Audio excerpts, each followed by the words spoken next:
কয় আমার সব আমার, বাড়ি আমার, গাড়ি আমার, এলাকা আমার, আমার দাপট, আমার কথা চলবে আর কারো কথা নাই, এরকম কিছু টাকা আছে না নাই? আমার এলাকা, আমার সব, আমার বাড়ি, আমার গাড়ি, আমার ব্যাংক ব্যালেন্স, খালি আমার। আল্লাহ কয় কিচ্ছু তোমার না, সবকিছুর মালিক কে? কিন্তু তারপর আমার আমার বলতে বেশি পছন্দ করি। যদি বলি গাড়িটা কার, কয় হুজুর আমার। বাড়িটা কার? আমার। বিল্ডিংটা কার? আমার। কেমন করে আপনার বাড়ি হয়? আপনার বাবাও যখন এই বাড়িতে থাকতো সেও বলতো আমার, দাদাও কইতো আমার, ঠিক কিনা? আপনি মরে গেলে ছেলে বলবে আমার। একটাই বাড়ি, সবাই কয় আমার। পরের জায়গা পরের বাড়ি, ঘর বাঁধিয়া আমি রই, আমি তো সেই ঘরের মালিক নই। পরের জায়গা। এই দুই লাইনের গানের ভেতরে গোটা আখিরাতটা আছে। এই দুই লাইনের সঙ্গীতের ভেতরে পুরো ইসলামটা আছে। এই দুই লাইনের সঙ্গীতের ভেতরে 30 পারা কোরআনটা আছে, ঠিক কিনা? থাকতে আসি নাই, চলে যেতে হবে। এজন্য সঙ্গীত যেটা গাবেন ওইটা ইসলাম দ্বারা অ্যাপ্রুভ হতে হবে, কোরআন দ্বারা জাস্টিফাইড হতে হবে। যে কোনো সঙ্গীত আপনি গেতে পারেন না যে সঙ্গীত আপনাকে কোরআনমুখী করে, যে কবিতা আপনাকে ইসলামমুখী করে, যেই গান আপনার অন্তরে আল্লাহর ভয় জাগায়, ওগুলো আমাদের গান। জোরে কোন ঠিক কিনা? এই জন্য কবরে যেতে হবে, কবরের প্রিপারেশন নিতে হবে। বিশ্বনবী বললেন যারা সূরাতুল মুলক তেলাওয়াত করবে কবরের আযাব থেকে বাঁচাবে কে? আবার বিশ্বনবী বললেন শাফাআত লি সাহিবিহা, যে ব্যক্তি এই সূরা তেলাওয়াত করবে তার জন্য এই সূরাটা কিয়ামতের দিন আল্লাহর কাছে সুপারিশ করবে। সুবহানাল্লাহ নাই? আর জোরে সুবহানাল্লাহ।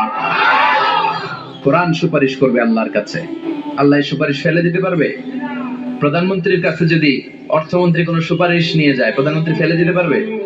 পররাষ্ট্রমন্ত্রী যদি কোনো সুপারিশ করে, রেকমেন্ডেশন করে, ফেলে দিতে পারবে?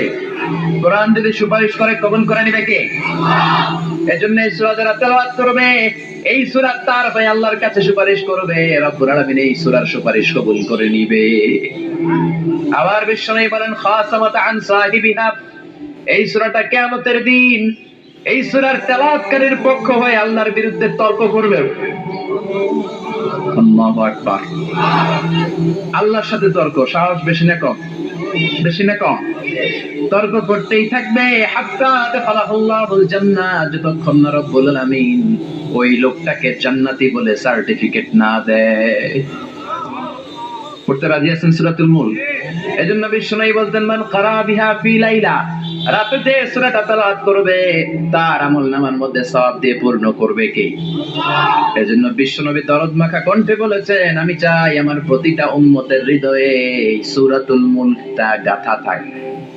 আমি চাই এই সূরাটা আমার প্রতিটা উম্মতের কলিজায় লিপিবদ্ধ থাক।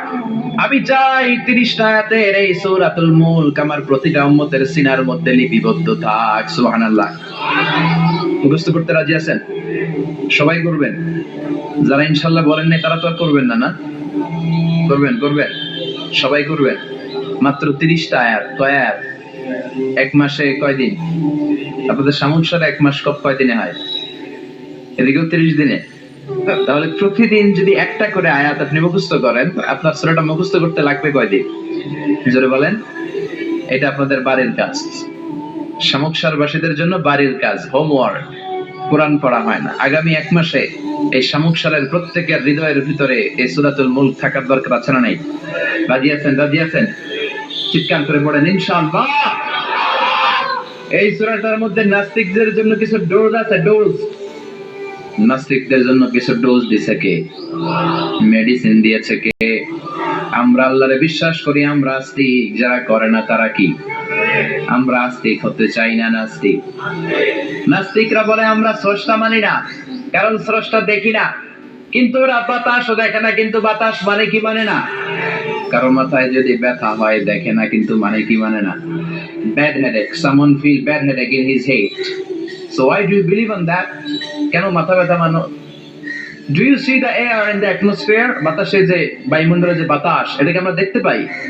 তো নাস্তিক ভাইরা তোমরা বাতাসে বিশ্বাস করো কেন? কপাল পোড়া। ওরা নিজেরাই নিজেদেরকে দেখে না, আল্লাহ দেখবে কেমন করে? আপনি কি আপনার চোখ দেখেন আয়নার সাহায্য ছাড়া? কথা বলেন। পিঠ দেখেন আয়নার সাহায্য ছাড়া? আরে আয়না থাকলেও তো পিঠ দেখতে গেলে ঘাড় ভেঙে যাবে। কথা বলেন। এই জন্য নাস্তিকদের জন্য ডোজ দেয়া হয়েছে। নাস্তিকরা বলে আনসিন ইজ দ্য থিং, যেটা দেখি না মানি না। আল্লাহ বলে আমার সৃষ্টির দিকে তাকা, আমার সাগরের দিকে তাকা, আমার ঝর্ণার দিকে তাকা। আমার সৃষ্টি নৈপুণ্যের ভিতরে আমি আল্লাহ ছিড়া নাই। ঝর্ণা ঝর্ণা ঝর্ণা রে, বলনা বলনা বলনা রে, কার বিরহে দিন নাই রাত নাই, ঝড় ঝড় কলো কলো টানে ঝর্ণা ঝরে। এই ঝর্ণার তৈরিকারীকে। সাগরের প্রচন্ড উত্তাল ঢেউ।